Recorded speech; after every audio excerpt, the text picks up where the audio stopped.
अगर आपके पेट में भी दोस्तों गैस ज़्यादा बनती है, गैस की समस्या से आप लंबे समय से परेशान हैं, पुरानी समस्या आपको हो रही है, तो आप ये नुस्खा जो है ना एक बार ज़रूर आज़मा कर देखना। इस वीडियो में मैं आपको 2 नुस्खे बताने वाली हूँ, जिनको आज़मा कर आप अपनी पुरानी से पुरानी जो गैस की समस्या होती है ना, उससे बिल्कुल जड़ से छुटकारा पा सकते हो।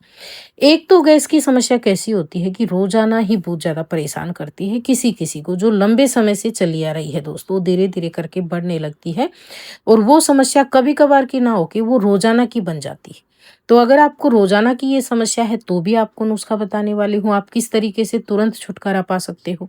और अगर आपको कभी-कभी जैसे आपने बाहर का कुछ खा लिया, तला-भुना कुछ खा लिया, तो आपको परेशान करती है, तो आप इस नुस्खे को जो है किस तरीके से लेंगे। इस वीडियो में 2 नुस्खे आपको बताऊँगी, दोनों ही बेहद फ़ायदेमंद है, जो आपको अच्छा लगे वो नुस्खा जो है आप आज़मा सकते हो।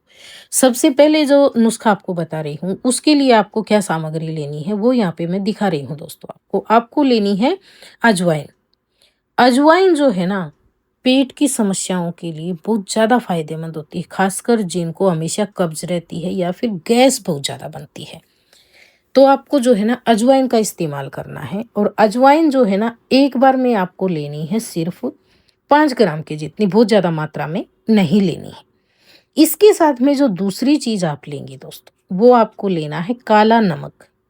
काला नमक आप जो है घर में साबुत लेकर आना और फिर उसका जो है पाउडर बना के घर में रख लेना। ये लंबे समय तक चल जाता है। अगर आप एक बार ले आए ना 1 केजी, 40 रुपए के शायद आस-पास आ जाता होगा और ये जो है ना लंबे समय तक चलेगा। अगर आप इसका पाउडर लेकर आते हैं तो वो महँगा भी बहुत ज़्यादा पड़ता है और घर में बनाते हैं उसके तो आपको पता ही है फ़ायदे बहुत ज़्यादा होते हैं क्योंकि प्योर होता है एकदम।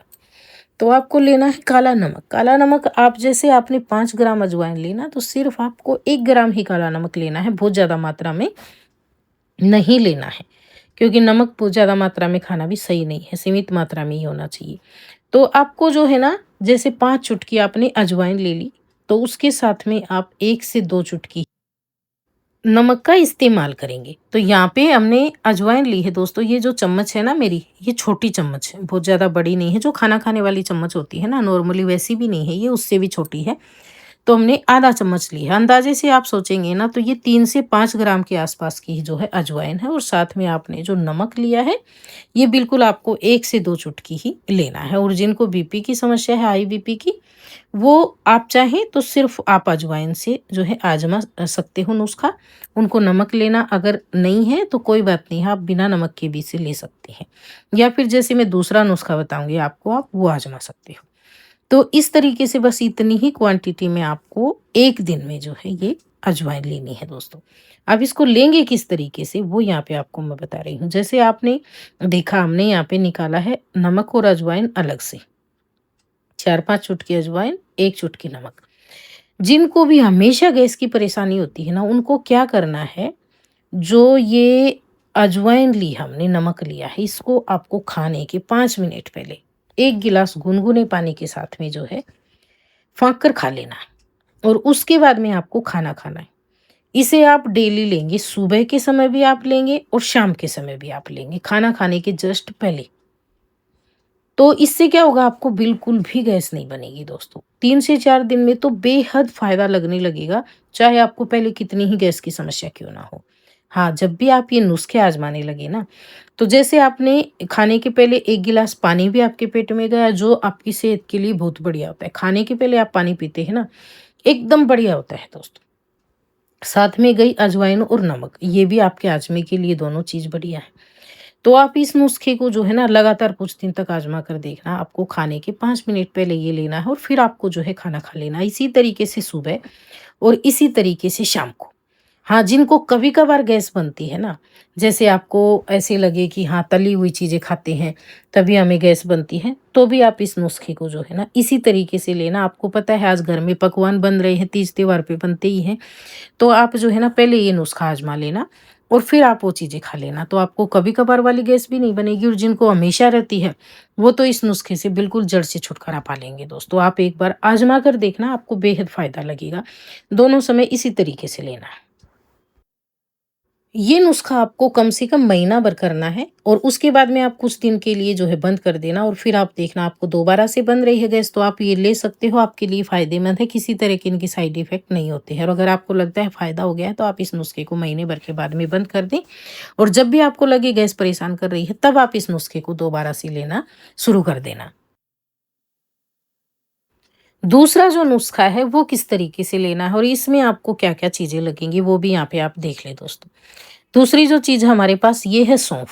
सौंफ के बारे में भी आपको जो है पहले शायद पता होगा, ये पेट के लिए बहुत बढ़िया होती है। अगर जब भी हम होटल वगैरह में जाते हैं ना खाना खाने, तो आपने देखा होगा बाद में सौंफ और मिश्री दिया जाता है। वो इसीलिए दिया जाता है, जितना भी आप जो है आपको आजकल सबका पता है होटल में कोई आपको ताज़ा तो खाना मिलता नहीं है। और होंगे, सब होटल का मैं नहीं बोल रही हूँ, किसी में आपको अच्छा भी मिल जाता होगा, लेकिन कभी-कभार तो आपको पता ही है बाहर का खाना खाने से आपकी सेहत ही खराब जो है हो जाती है। और सौंफ और मिश्री तो हमेशा ही खाने के बाद में जो होटल वगैरह में, रेस्टोरेंट वगैरह में आप जाते हैं तो आपको मिलती ही है, जिससे कि आपका खाना जो है सही से पच जाए। तो आप ये नुस्खा जो है ना, जिनको भी गैस बहुत ज़्यादा बनती है, खाना ठीक से नहीं पचता, हाजमा पूरी तरह से बिगड़ चुका है, तो आप ये नुस्खा, जिनको ये वीडियो मिल रहा है ना और उनको ये समस्या है, तो उसी दिन से लेना शुरू कर देना। आप देखेंगे कुछ ही दिनों में जो है ना, आपकी जो पेट की ये समस्या है, गैस बनने की, कब्ज़ की, या फिर आपकी खट्टी-खट्टी डकारें आती हैं, हाजमा पूरी तरह से गड़बड़ा रहा है, तो आप ये नुस्खा एक बार आज़मा लेना। इस नुस्खे में आपको क्या करना है दोस्तों, आपको लेनी है सौंफ। सौंफ को आप 2-3 तरीके से जो है ना आज़मा सकते हो। एक तो आपको साधारण सा नुस्खा बता रही हूँ सौंफ का। सौंफ आपको लेकर और रोज़ाना जो है ना आपको 1-1 चम्मच सौंफ दोनों समय खाने के बाद में, जैसे अजवाइन वाला आप पहले कर रहे हैं ना खाने की, सौंफ वाला आपको बाद में करना है। और जिनको बहुत पुरानी समस्या है वो दोनों नुस्खे आज़मा सकते हो साथ में महीने भर तक। उसके बाद में आप अजवाइन वाला बंद कर देना और सौंफ वाला जो है कंटिन्यू रखना।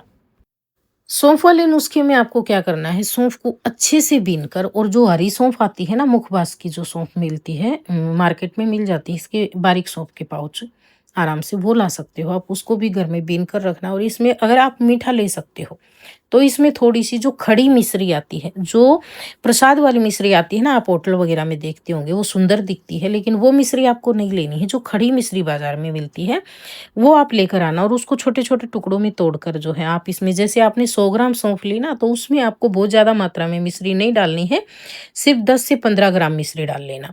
रोज़ाना 1 चम्मच खाना खाने के बाद में सुबह के समय में और 1 चम्मच शाम के समय में, इसी तरीके से चबा-चबा कर खाना। पानी आप दिन भर में खूब अच्छे से पीना दोस्तों, पानी पीना बहुत ज़रूरी होता है, क्योंकि पानी जो है ना आपके पेट को अच्छे से साफ भी करता है, हाजमे के लिए भी अच्छा होता है, आपके पूरे शरीर के लिए ही अच्छा होता है। लेकिन खासकर जब आपको पानी अच्छे से पीना है, जब आप नुस्खे आज़मा रहे हो, वैसे तो पानी हमेशा ही पीना चाहिए आपको। तो ये नुस्खे आप महीने भर करना, उसके बाद में सौंफ वाला कंटिन्यू रखना। ये था हमारा आज का नुस्खा दोस्तों। अगर आपको पसंद आया तो प्लीज़ वीडियो को लाइक, शेयर, कमेंट, और चैनल पे पहली बार आए तो सब्सक्राइब कर लें। वीडियो देखने के लिए धन्यवाद।